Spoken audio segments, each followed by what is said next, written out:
iyun, yakshanba, kech soat 5. Kalipso Mount Vernonga tashrif buyuradi. Tantanalar boshlanadi.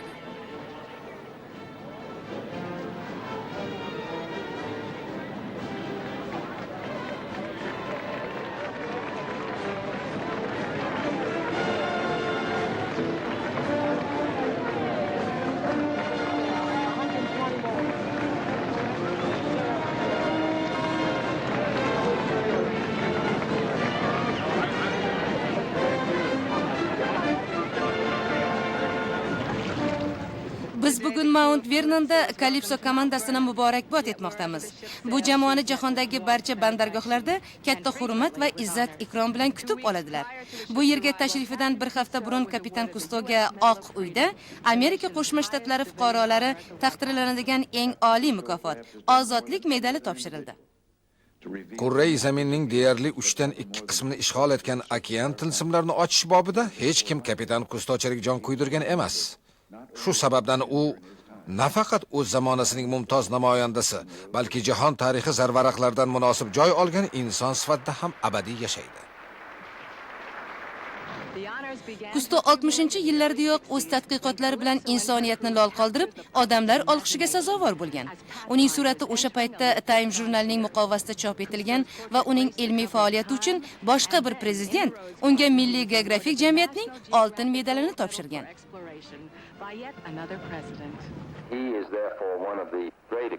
Bu zot dunyodagi eng buyuk tadqiqotchilarning yangi namoyandasi. Ilm-u fanga, butun insoniyatga okean tublarini lang ochib bergan olim o'z-o'zidan har qancha g'ururlansa arziydi. Siz bu faxriy mukofotga tom ma'noda munosibsiz, kapitan. Rafiqangizni ham, Fransiya elchisini, mamlakatingizning barcha vakillarini, Milliy geografik jamiyatni ham muborakbod etishimga ruxsat bergaysiz. Tashakkur, janob prezident. Medalga zamin ahliga u sukunat olami kalitini tutqazdi degan so'zlar bitilgan. Bir yildan keyin Claude Uesli bilan Albert Falco dengiz tubida bir hafta yashab, unsiz olam eshiklarini odamlar uchun yanada kengroq ochadilar. Tajriba psixologik va tibbiy ahamiyatga ega bo'lgan. Vrachlar aqliy va jismoniy charchoqdan cho'chib, o'pka va asab tizimi holatini har kuni tekshirib boradilar. Lekin tadqiqotchilar 10 metr chuqurlikda tor po'lat sharda 7 kun yashab, o'zlarini sog'lom, ruhlarini tetik his qilganlar. Suv ostida yashash uchun mo'ljallangan birinchi stansiyasini Kusto Continental Shelf 1, ya'ni Conshelf 1 deb ataydi. Ko'p o'tmay u Conshelf 2 ni ham yaratadi. 1963-yil iyunida ular Qizil dengizning suv osti marjon qoyalaridagi oshyonlariga sho'ng'iydilar va Conshelf 2 birinchi suv osti qishlog'iga aylanadi.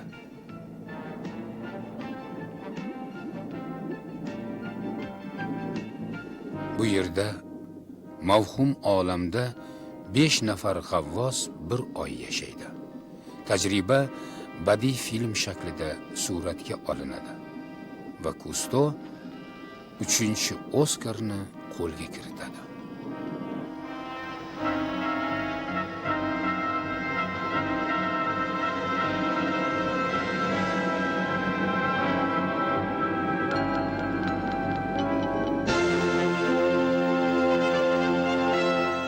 Kusto assotsiatsiyasi va Turner teleradio eshittirishlar korporatsiyasi namoyish etadi.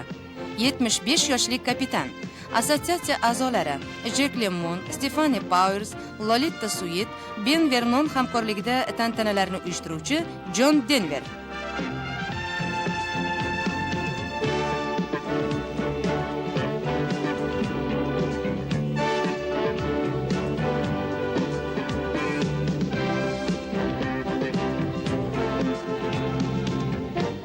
Ssenariy muallifi Moz Richards.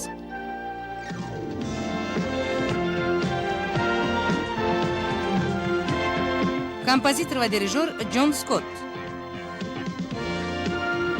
Prodyuser John Soul. Ijrochi prodyuserlar Jean-Michel Cousteau, Moz Richards.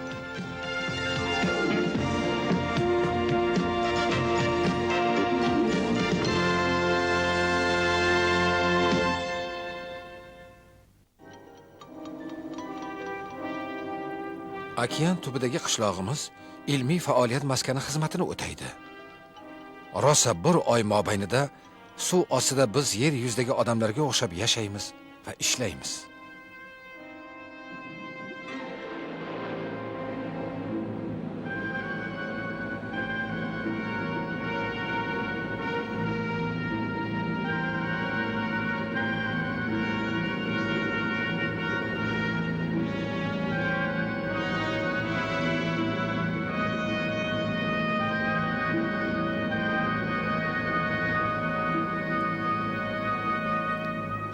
Bu tajribalar davomida yana bir ixtiro tug'iladi.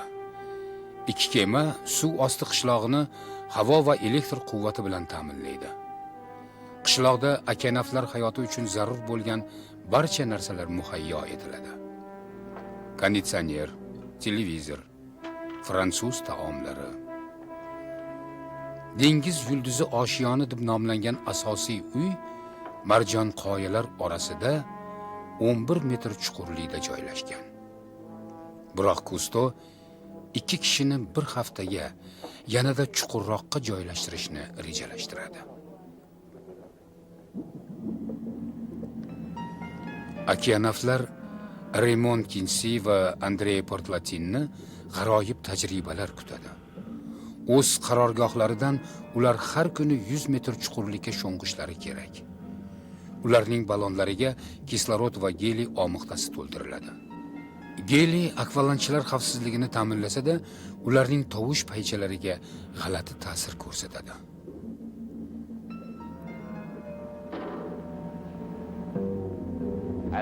Yetib oldingizmi?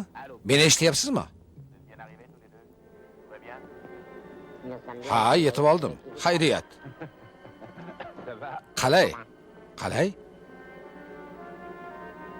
Qalay? Qalay? Tuti degan marjon qoya balig'i tashqarida, uning yer yuzidan tashrif buyurgan adashi ichkarida turib yuz ko'rishadilar. Suv ostida bazm. Kusto va uning rafiqasi birinchi okeanavt ayol Simona turmush qurganlarning 26 yilligini nishonlamoqdalar. Konshelf 2 da o'tkazilgan tajriba odamlar suv osti yashashlari mumkinligini isbotlaydi. Kusto undan ham chuqurroq joylarda tajriba o'tkazishga qaror qiladi. Ko'p o'tmay, Konshelf 3 tayyor bo'ladi. 1965-yilda Kusto g'avvoslarini 100 metr chuqurlikka tushirishni mo'ljallab, sharsimon uychani loyihalashga kirishadi. Sentyabr oyida 6 nafar okeanavt uning ichida inson oyog'i yetmagan sarhadlarga kirib boradi. Zulmat qo'ynida komanda 21 kun mehnat qiladi. Bu tashabbus xarajatlarini qisman ko'targan National Geographic keyinchalik Konshelf 3 haqida maxsus telefilm yaratadi. Uning matnini Orson Welles o'qiydi.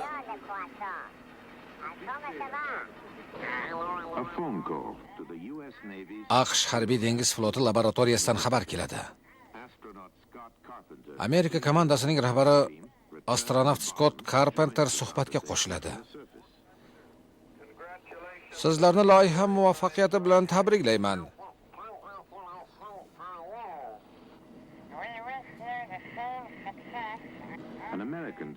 Amerika g'avvosi 60 metr chuqurlikda fransuz tilida, Laban bilan Filip Kusto esa ingliz tilida so'zlaydilar. Lekin Geliy ovozni aynitadi. Oqibatda ular bir-birlarini tushunmaydilar. Birlashgan okeanlar tashkilotining birinchi anjumani shu zaylda o'tadi. Konshelf televideniyasi million tomoshabinni o'ziga jalb etadi. Kusto uchun Parijda yangi imkoniyatlar ochiladi. Yelkasiga yangi mas'uliyatlar ham yuklanadi. Kelgusi sayohatlarga zamin tayyorlash va tadqiqotlarni amalga oshirish borgan sari qiyinlasha boradi. Taniqli prodyuser David Wolper hujjatli teleserialni suratga olish uchun Kustoni Amerikaga taklif etadi.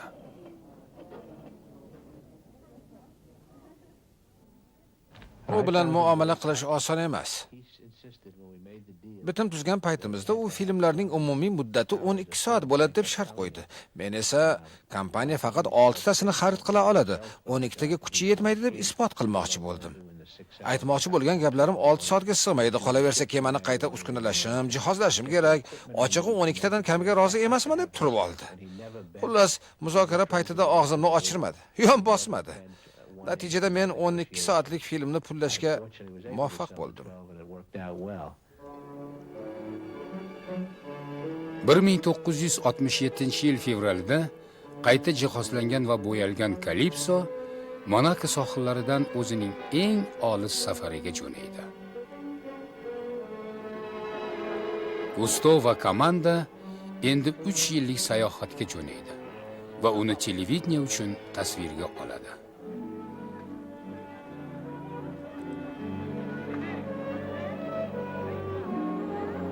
Kalipsoning doimiy muxlislari knyaz Rene va knyaginya Gres ularni kuzatgani chiqadilar.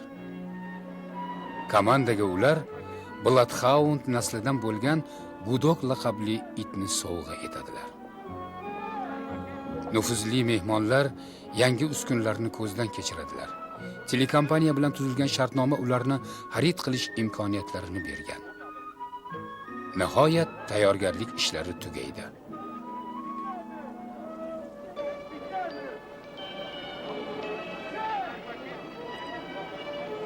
Yigirma kishi kichik yog'och kemaga minib, olis safarga ravona bo'ladilar. Ammo ular afsona tomon suzayotganlarini hali bilmas edilar.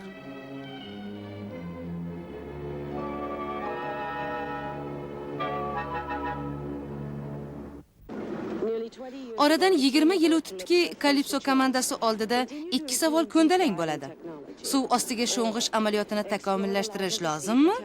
Yo Gusto va uning maslakdoshlari o'z mehnatlari mas'ulini butun jahon bilan baham ko'rishga qaror qilib, ikkinchi yo'lni tanlaydilar.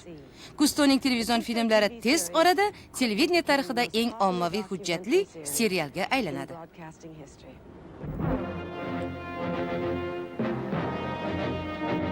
Gusto komandasining suv osti sarguzashtlari ilk bor efirga 1968-yil yanvarida uzatiladi. Tomoshabinlar Kalipsoning tinib-tinchimas xalqini sevib qoladilar. Olis sayohatlarni, birodarlik ruhi bilan sug'orilgan zahmatlarni hamma nafas yutib kuzatadi. Bir paytlar bor yo'g'i 400 kishini tashigan Sol kema endilikda kashfiyotlar yo'llariga million insonlarni chorlamoqda. Gusto telefilmlarining dovrug'i 3 yillik ekspeditsiyani 20 yilga uzaytirib, olamshumul sayohatga aylantiradi va u hanuz poyoniga yetgan emas. Kalipso hamda uning yordamchi dengiz va havo floti kurrai zamin tilsimlarini payiga tushib, qorong'u dengiz qa'rlaridan to Antarktidaning muzlarigacha 500 million mildan ortiq masofani bosib o'tadi.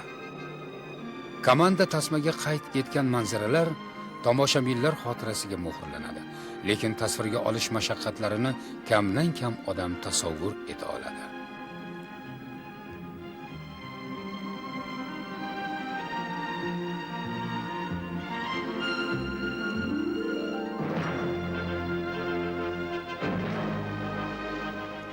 Aytaylik, O'rta dengiz delfinlarining suzish tezligi va viqorini suratga olish uchun maxsus supa qurish kerak.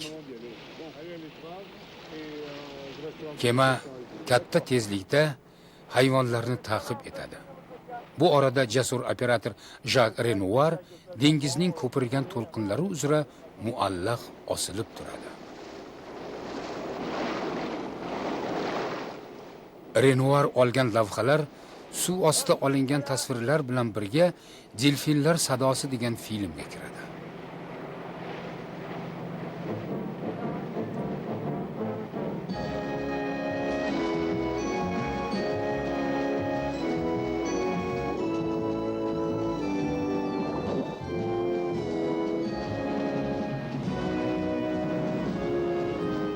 Alyaskaning bakra baliqlarini tasmaga tushirish uchun komanda ayozli oqim bilan bellashadi.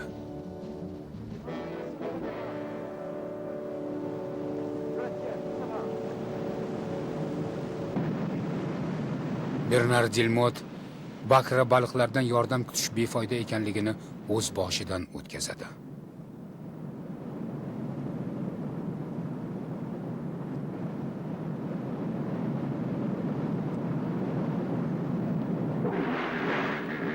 Afrikaning Tanganyika ko'lida Kusto suv tulporlari hayotini suratga olishga qaror qiladi. Kamerani o'rnatish uchun maxsus sol yasaydi. Ehtiyot bo'lib yaqinlashadilar. Axir 3 tonnalik dev qomat pahlavonlarning fe'li hammaga ma'lum.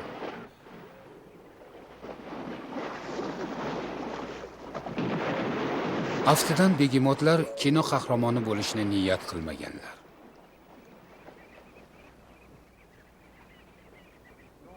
Abjag'i chiqqan qimmatbaho kameraga termilib Filip tasvirlarni ham sho'ri qurganini fahmlaydi.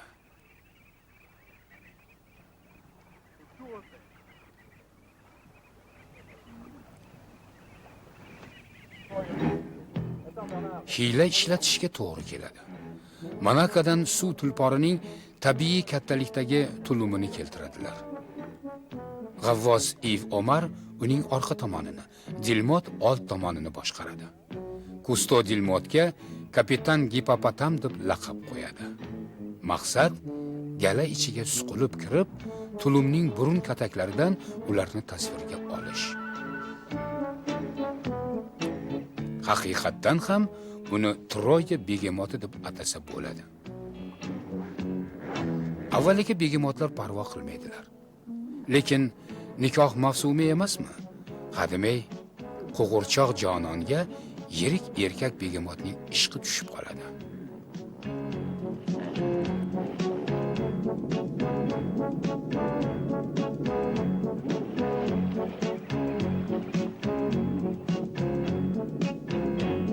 Komanda eson-omon sohilga chiqadi. Ularni tasvirga tushirishning iloji bo'lmagan bo'lsa-da, nomuslariga putur yetmaydi. Endi soxta dastyorlarsiz tasvirga olishga to'g'ri keladi.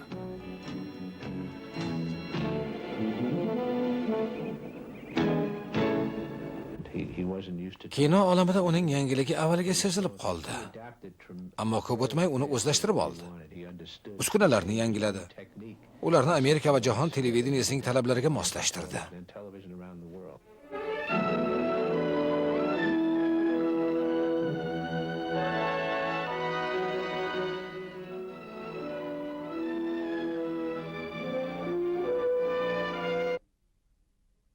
Janubiy Amerika va Yaponiyada Kusto komandasining suv osti sarguzashtlari teleekranda doston bo'ladi.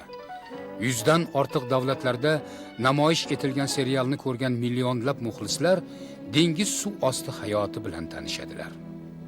選ばれた者たちが最後の試練に突進するとき、私たちはこの素晴らしい航海者たちに敬意を表さずにはいられません。 Wir haben in der Antarktis nur sehr wenige große Wale gesehen, aber immer noch leben ganze Herden von Killerwalen.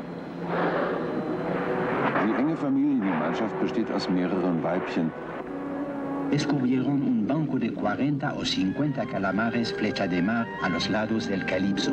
Es la primera vez que hemos visto calamares desde que entramos a las aguas de la costa de California. Filmlarni butun dunyoda ko'rsatadilar. Uni suratga olgan guruh esa uni ko'ra olmasligi hech gap emas. Zero dovulli dengiz qa'rida pinhon yotgan xavf-xatarlar behisob.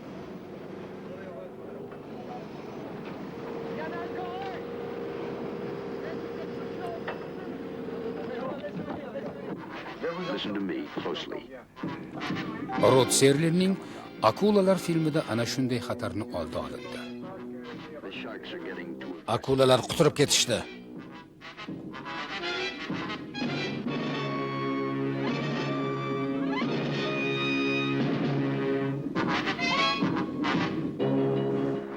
Torting, ish tugadi.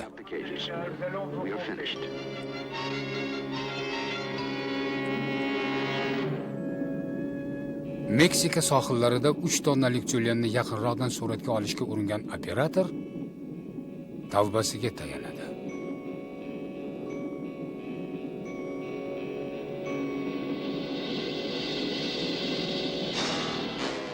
Yana bitta kamerani tuzatishga to'g'ri keladi.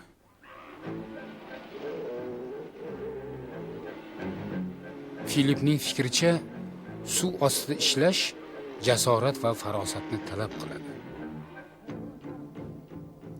Ant tog'larining Titikaka ko'lidan sharpaday chiqib kelib, g'avvos Jean-Claude Rian g'oyat keng tarqalgan xatar mahalliy aholining gumonlariga to'qnash keladi.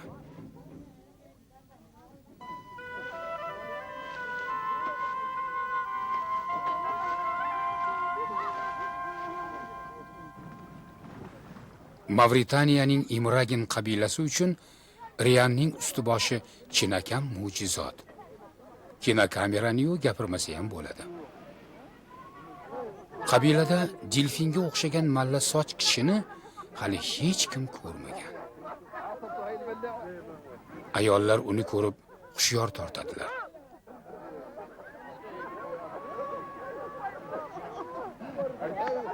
Erkaklar esa qiziqsinib qoladilar.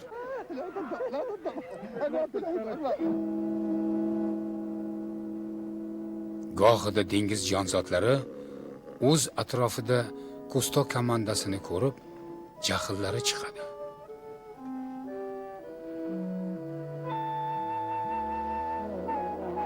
Qulluq, bas endi, yetar.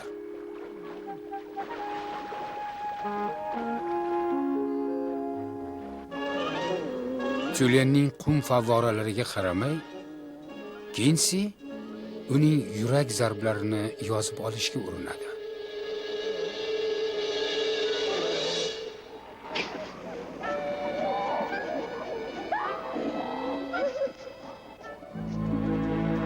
Ba'zan dengiz ahli bizga muruvvatdan dars beradi.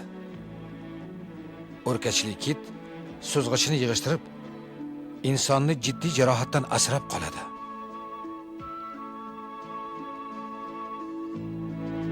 Ikki tonnalik beozor lamantin g'avvos qo'lidan go'dak singari oziqani qabul qiladi.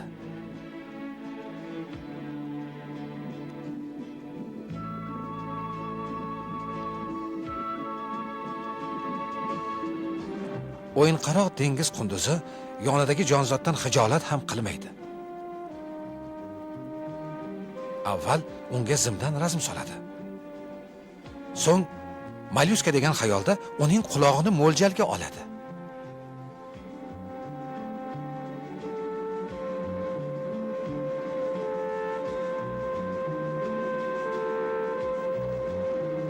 Filip esa yangi ulfatga taom taklif etadi.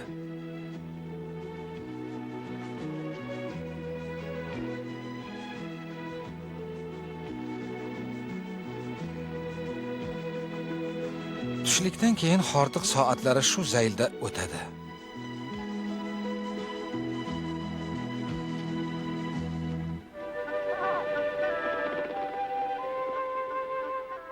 Ba'zida biz ham lutfi karamlariga noil etilamiz. Shunda barcha azoblarimiz unut bo'ladi.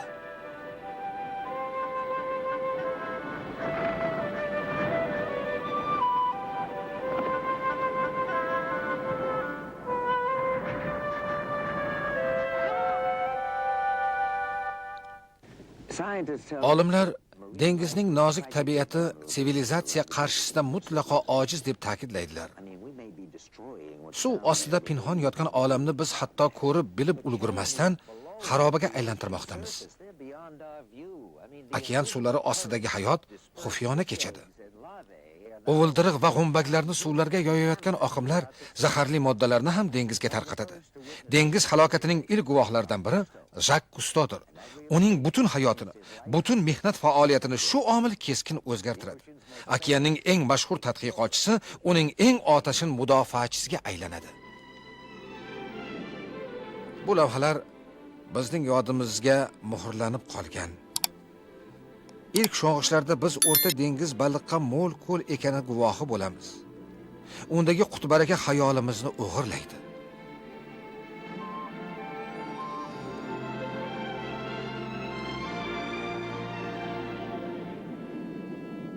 30 yildan keyin komandamiz Fransiyaning janubidagi ayni o'sha suvlarga sho'ng'iydi.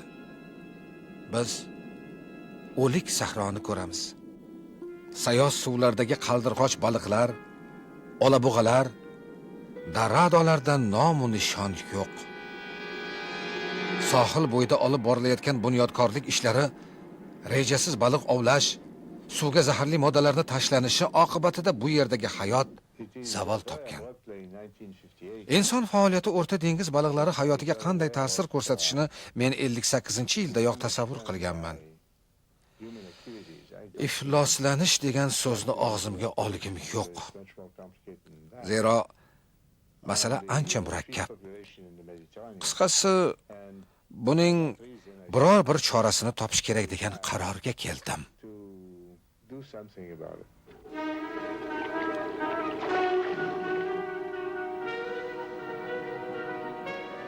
Bir paytlar Kalipso tadqiq etgan dengiz tabiati hozir muolajaga muhtoj. Ming afsuski, O'rta dengiz hududlarida hatto sho'ng'ish uchun xatarli dahalar bor. Otam Jahon okeanini muhofaza qilish bo'yicha notijorat tashkilot tuzadi. Kusto assotsiatsiyasi suvlarning turkum sinovlarini O'rta dengizdan boshlaydi. So'ng Karib dengizida, Amazonkada, Mississipida davom ettiradi.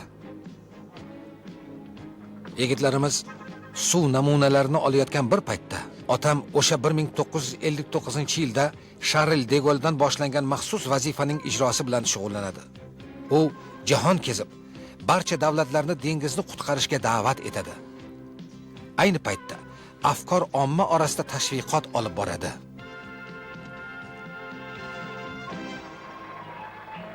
So'nggi 20 yil ichida ushbu mintaqa hayotida tanazzul kuzatilmoqda.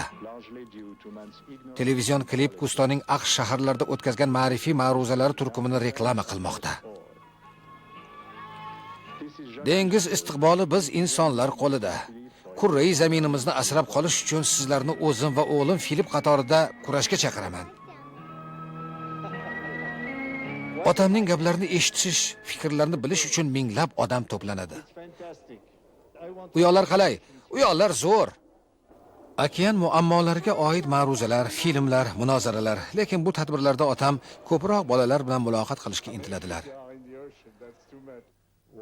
Bolalar bilan nega tez til topishimning sababini mendan ko'p surishtirishadi. Sababi shuki, ularning ongi turmush ikir-chikirlardan hali xira tortib ulgurmagan. Katta yoshdagi odamlar odatda xolis fikrlamaydilar. Bolalar esa sakraydilar, yuguradilar, gullar teradilar, devorlarga siyoh chaplaydilar. Hayot shular bilan go'zal.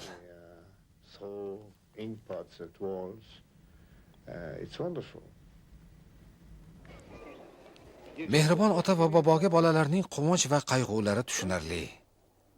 Yaqinda u og'ir musibatni boshdan kechirgan.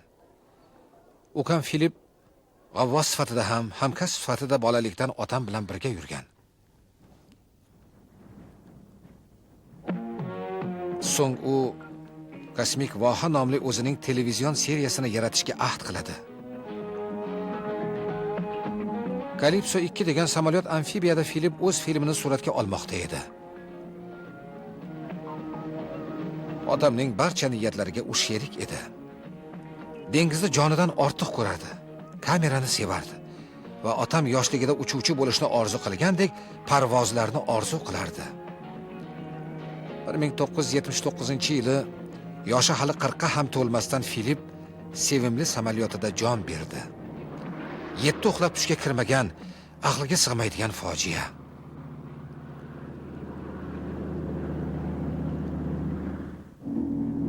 Ularni o'ziga bab barobar maftun etgan dengiz ham otam uchun achchiq xotiralar manbaiga aylanadi. Ancha vaqtgacha otamning qo'li ishga bormaydi. Lekin u ishlamay tura olmaydi. Shu bois o'z umrini bolalar va kelgusi avlod uchun o'g'it bo'lsin deya inqirozga yuz tutgan dengiz hayotini tasvirlashga qayta bag'ishlaydi.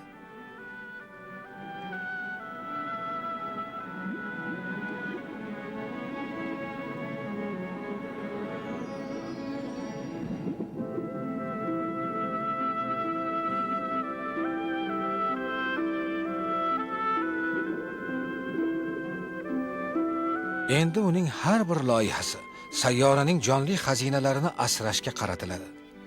Bu merosni iloji boricha saqlab qolishimiz, avlodlarimizga yetkazishimiz kerak deydi u.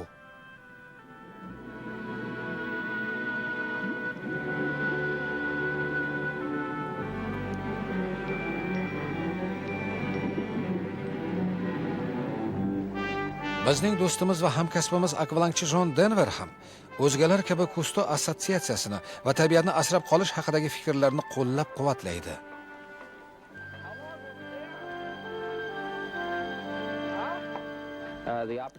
Kalipsoda kapitan Kusto qoshida 1-2 kunimni o'tkazish imkoniyati men uchun katta baxt bo'ldi. Tabiiyki, u kunlarni men hech qachon unutmayman. Unday siymo bilan tanishish baxtini ta'riflashga tilim ojiz. Axir u oddiy bir odam emas, jonli afsonadir. O'shanda shunday zot yonida turganimga aqlim bovar qilmasdan bir qadam tisarilib, uning chehrasiga tikilganlarim hamon esimda. Denver singari Kalipsoni ziyorat qilish hammaga ham nasib qilavermaydi. Shunga qaramay 2000 ga yaqin kishi Kustoga uning ish faoliyatida baholi qudrat yordam bermoqda. Kusto assotsiatsiyasi manfaatdor shaxslarning umumiy majlislarigina emas, odamlarga bu ko'hna dunyoda omon qolish sirlarini o'rgatuvchi maktab hamdir. Assotsiatsiyamiz sharofati bilan biz faoliyatimiz ko'lamini kollejlar, maktablar hisobiga kengaytirdik. Ishlab chiqarilayotgan diya filmlar uning mevalaridir. Kelgusida uchrashuvlar va sayohatlar uyushtirish niyatidamiz.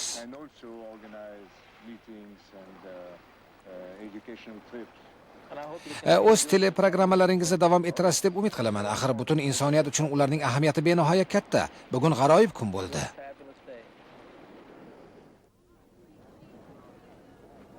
Ikki ming kishi tantanalar boshlanishini kutib turgan bir paytda fursatdan foydalanib men o'g'lim Mishel bilan Mount Vernondagi Jorj Washington uy muzeyini ziyorat qildim.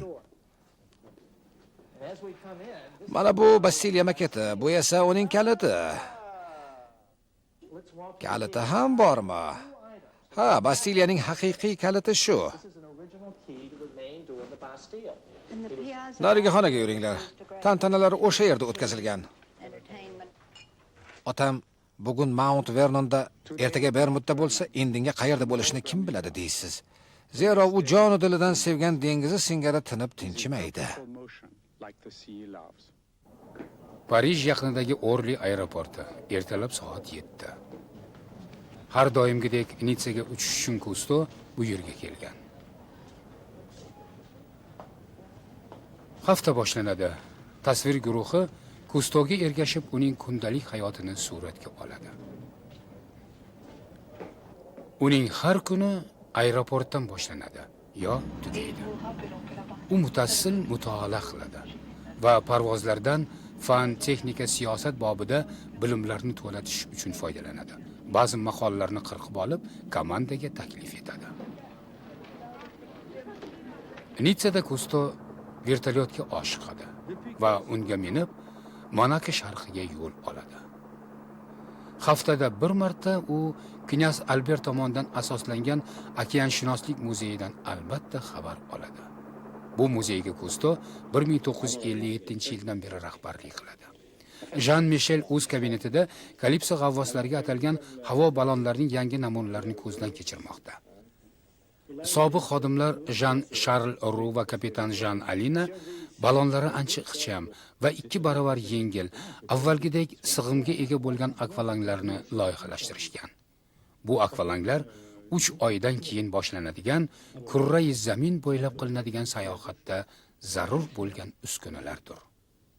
Il faut que le plomb soit largable indépendamment des bouteilles. Doim safarlarda bo'lgani sababli Kusto Monakoning quruqlikdagi uyim deb hisoblaydi. Uning bitta mashinasi ham shu yerda turadi. Ekran o'rtasidagi mana bu uyda ular Simona bilan qariyb 20 yil hayot kechirganlar. Lekin er-xotinlar bu yerga kam kelganlar. Simona suratga tushishni yoqtirmaydi, doim obyektivga chap beradi. Shuni aytib o'tish kerakki, u Kalipsoda erdan ham o'g'lidan ham ko'proq yashagan. Telefon orqali unga shoshilinch ish borligini aytadilar. Et c'est la seule raison pour laquelle je me refuse à jouer ce jeu-là. Ertasi kuni u Parijga qaytadi. U yerda sokin, boshi berk ko'chada uning 3 xonalik uyi bor. Ostonadan qadam qo'ymasdan telefon jiringlaydi. Montajchiga uning maslahati kerak. Balkim almashtirganimiz ma'quldir. Xo'p, mayli. Hozir tushaman. Hozir. Ko'plab filmlarning yaralish jarayonini nazorat qilish uchun Kusto o'z uyining podvalida montajxona uchun bir xonani ijaraga olgan. Katrin Mabilla bosh montajchilardan biri. Mualliflar, prodyuserlar, kompozitorlar, assistentlar bilan hamkorlikda ishlaydi. U Parij, New York va Los Anjelesdagi montaj xonalarida filmlarni montaj qilib tayyor filmlarga aylantirgan. Ayni paytda bu yerdan 6 uy narida bir guruh ijodkorlar Kusto hayotining bosh mavzusiga aylangan loyiha, yangi turbo yelkanli kema yaratish ustida ish olib bormoqdalar. Donc ça, c'est le programme lui-même. Il s'arrête là. 5 yildan beri Kusto va uning komandasi kemasozlikda inqilobiy o'zgarishlar boshlovchi shamol dvigatelini barpo etmoqda. U atrof muhitni deyarli ifloslamaydi. Avtomatik kompyuter tizimi vositasida idora qilinadi. Yangi kema ilgarigisiga qaraganda 30-40% kam yonilg'i sarflaydi. Aerodinamikaga asoslanib harakatlanadi. Fransiya g'arbida La Rochelda yangi kemani yasash ishlari yakuniga yetmoqda.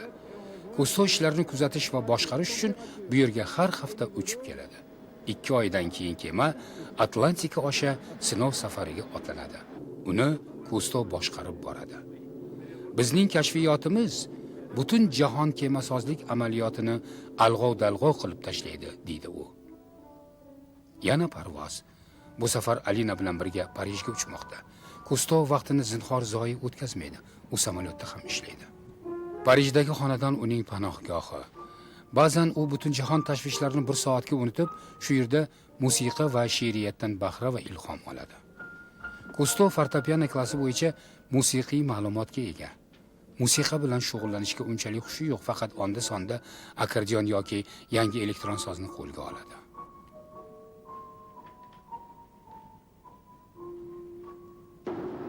Parijda Kustoning mashinasi yo'q. Olimlar, bankirlar, noshirlar, siyosatchi va sarmoyachilar bilan bo'ladigan uchrashuvlarga u metroda boradi.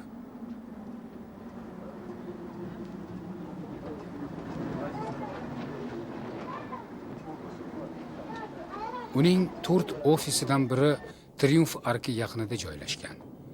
Uning atrof muhit muhofazasiga bag'ishlangan ulkan ma'rifiy faoliyati shu yerdan boshlanadi. Kustoning notijorat faoliyati o'z ichiga Yevropani, Amerikani va Kalipsoni oladi. Qayoqqa qaramang telefonlar, telefakslarga ko'zingiz tushadi. New Yorkdan kelgan Telex uni Bostonga uchishga majbur qiladi. Bu yerda bir loyiha bo'yicha uning fikriga mushtoqlar. Kustoning Norfolk va boshqa joylarda okean markazlari qurish rejalari Boston me'morchilik firmasida tahlil etiladi. Bu jamoatchilik markazlarida ziyoratchilar suv osti olami haqida ma'lumotlar oladilar. Loyiha mutasaddisi Jean Michel, u arxitektor.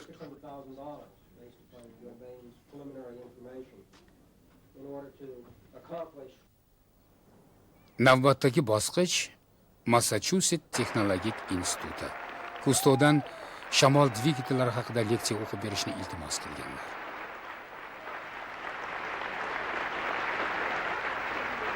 Boshlovchining bo'sasidan so'ng talabalarning tuhfasi taqdim etiladi.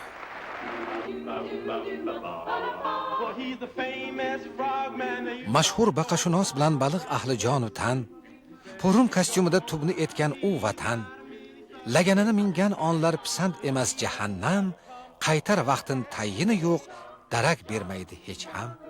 Qani ayting, Jacques Kusto sizdan chuqur sho'ng'i olar qay bir usto? moviy qarlar ichra suzib uzoq yillar, bormi sizdek eshigini ochgan qo'llar?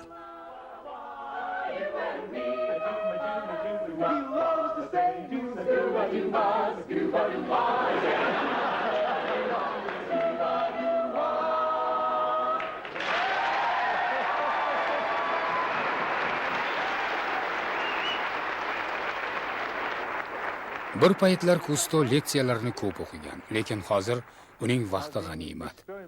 U shamol dvigatlari haqida soatlab so'zlaydi va kemaning Atlantika oshi 1983-yilgi sinov safarida suratga olingan filmni namoyish etadi.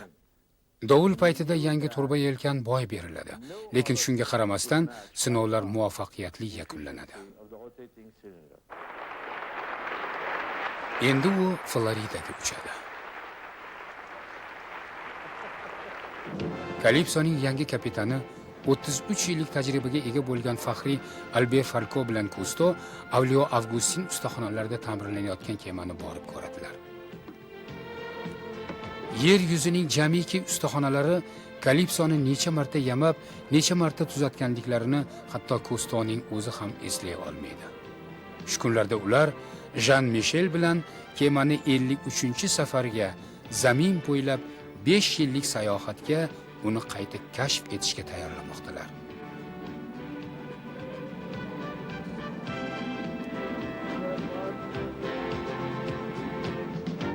Qo'lda kamera tutgan Kusto istiqbolga havas ko'zi bilan qaraydi.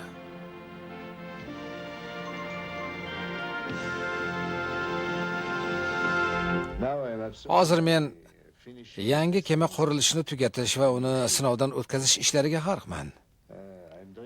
Yana men pul topishni va yangi Kalipso qurishni orzu qilaman. Birinchisidan ko'ra u bizning izlanishlarimizga durustroq moslashtirilgan bo'ladi. Lekin bularning bari hozircha ham xayol. Yana mening bu yozish niyatlarim ham yo'q emas. O'z filmlarimdan loaqal bittasiga musiqa yozish istagim bor. Zo'r bo'lardi. Yangi Zelandiyani ziyorat qilmoqchiman. Bu yerga hech bormaganman. Yangi Gvineyada ham bo'lmoqchiman.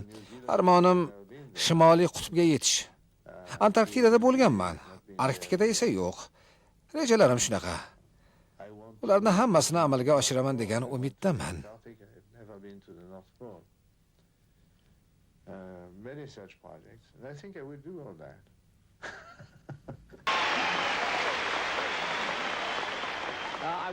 Eng avvalo shu tadbirlar tashkilotchisi Turner teleko'rsatuvlar korporatsiyasi nomidan sizni muborakbod etaman.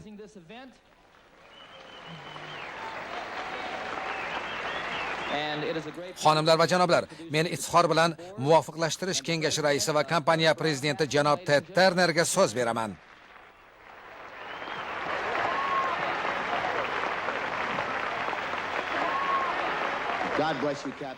Iloyo sizni Xudo yorlaqasin, kapitan Kusto.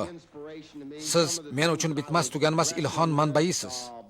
Siz meni atrof muhitni ifloslantirishga qarshi, qurol aslaha poygasiga qarshi, ulkan yadro zaxiralariga qarshi kurashga undadingiz. Biz kichkina omonat sayyorada yashaymiz. Modomiki shunday ekan, kelinglar. Unda tinch, totuv va qon qardosh bo'lib hayot kechiraylik. Yo'qsa ona zaminimizni kimyoviy va boshqa moddalar bilan zaharlab xarob qilamiz. Bunday qilmaganimiz ma'qul deb o'ylayman.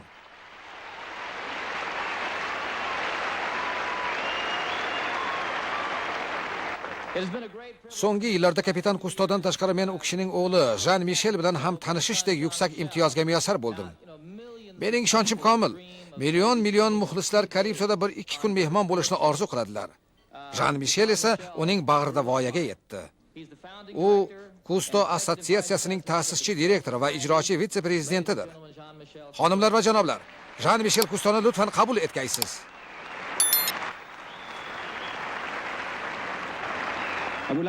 Ruxsatingiz bilan men afsonaga hayot bag'ishlagan zotlarni tanishtirsam. Otam Jak va mening qo'limizdan nima ham kelardi. Men kunni kun, tunni tun demay, yer yuzining eng olis chekkalarida zahmat chekayotgan jazirama va so'nalarga, izg'irin va ayozlarga bardosh berib, Kichkina yog'och kemamizning xokisor sharoitiga qanoat qilib kelayotgan og'aynilarimga minnatdorchilik bildiraman. Ularning nomlari ko'pchilikka ma'lum emas, lekin mehnatlari butun jahonga mashhurdir. Shu insonlar bo'lmaganda biz bugun bu yerda turmagan bo'lardik. Qulluq senga, Kalipso komandasi.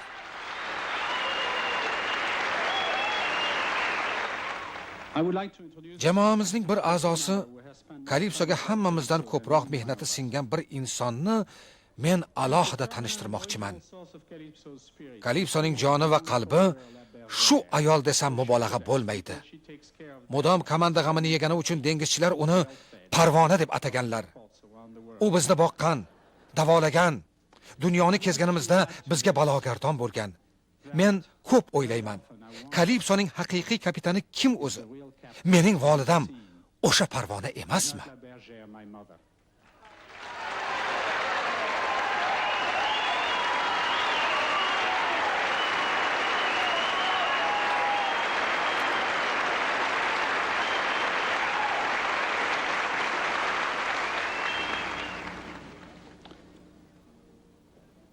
Endi esa ijozatingiz bilan otam, do'stim, vali ne'matimga murojaat etaman. Siz men uchun jasorat, matonat, muruvvat va muhabbat ramzisiz. Mening nazarimda istiqbolni mujassam etasiz. Siz yagona zamin, yagona suv, yagona xalq, yagona armon timsolisiz.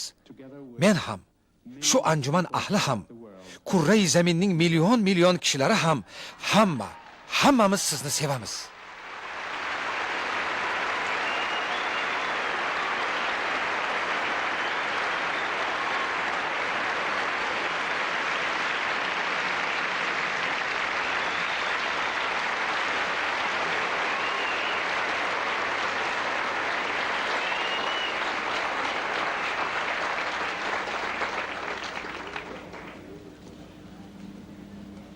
What we intend to do is Kelgusi yillar haqida so'z yuritganda keyingi 75 yillik deb gapirmaylik. Negaki bu muddat juda qisqa. Ishqilib assotsiatsiyamiz omon bo'lsin. Xom xayollarimdan bittasi ko'nglimda dard bo'lib yotibdi. Qolgan umrimni o'zimning eng ezgu loyihamga bag'ishlashga qaror qildim. Jami harbiy sarmoyalarning 1%, atigi 1% umumjahon bolalar ayirboshiga ajratilsa deyman. Shunday bir olamni tasavvur qilib ko'ring-a. Unda bolalarning hammasi, aytaylik, 7 dan 8 gacha rosa bir yilni devorning narigi tomonida kechirsalar. Sof ta'lim tarbiya nuqtai nazaridan bu amal ularning ongida inqilobiy burilish yasardi. Qolaversa, urush yo'liga qudratli g'ov soladi.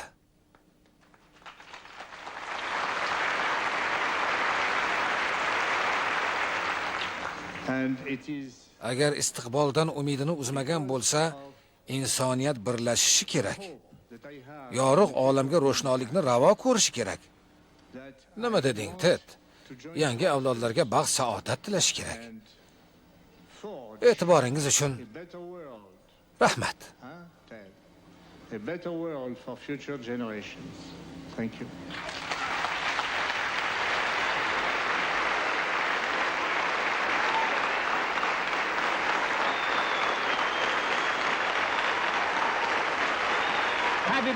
Tavallud kuningiz qutlug' bo'lsin, kapitan. Xudo umringizni uzoq qilsin. Tavallud kunini bayram qilib 2 kundan keyin Kusto o'zining turbo yelkanli kemasida Atlantika osha birinchi sayohatiga jo'nab ketadi. Uning butun fikri zikri yana istiqbolga qadalgan. Umrimning dastlabki 75 yilini men tabiat mo'jizalari va hayot shodiyonasiga hayratda qolib, xavotirlar ichida kechirdim. Kelasi 75imda va undan keyin ham menga ilhom bag'ishlagan bu olam ilohim so'nmasin. Mening e'tiqodlarim mash'alasini endi sen ko'tarasan, o'g'lim. Yolg'iz inson seva olar. Yolg'iz inson orzu qilar. Yolg'iz inson obod etar. Hayot qasrin qayta qurar bir inson yolg'iz. Bu ko'zlar gavharida dahoviy shuur pinhon. Qalbining javharida mehr otashi nihon. Avlod ajdodlarga najot, istiqbolga esa ota, orzu armonlarga qanot, umr tilaymiz biz bu zotga. Yolg'iz inson seva olar, yolg'iz inson orzu qilar, yolg'iz inson obod etar, oftob misol nur taratar, bir inson yolg'iz. Operatorlar Jean-Paul Carnyu, Robert Braunbeck. Film O'zbekiston teleradio kompaniyasining buyurtmasiga binoan O'zbek telefilm studiyasida dublyaj qilindi. Dublajda artistlardan Farhod Aminov, G'aybullo Hojiyev, Sohibjamol Turdaliyevalar ishtirok etishdi. Dublyaj rejissyori Yo'ldosh Abdukarimov, rejissyor yordamchisi Matyo